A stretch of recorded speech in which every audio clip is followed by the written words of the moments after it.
好靚啊！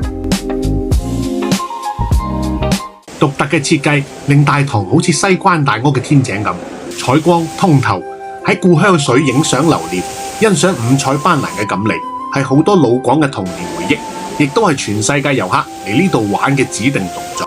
老牌酒店都一樣可以好 young，特意設計嘅恐龍主題親子房，深得小朋友歡心。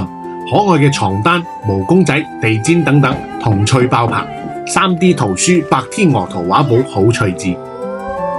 最正嘅莫過於一覽白鵝潭嘅光景，坐喺窗邊嘆茶聽書，拉滿廣式鬆弛感。陽光東逝水，浪花淘盡英雄。暑假週末同長假期間都會開設非遺課堂，大小朋友都可以參加，一邊睇光景，一邊接觸非遺藝術，感受深厚嘅傳統文化底蘊。呢個作品叫咩名啊？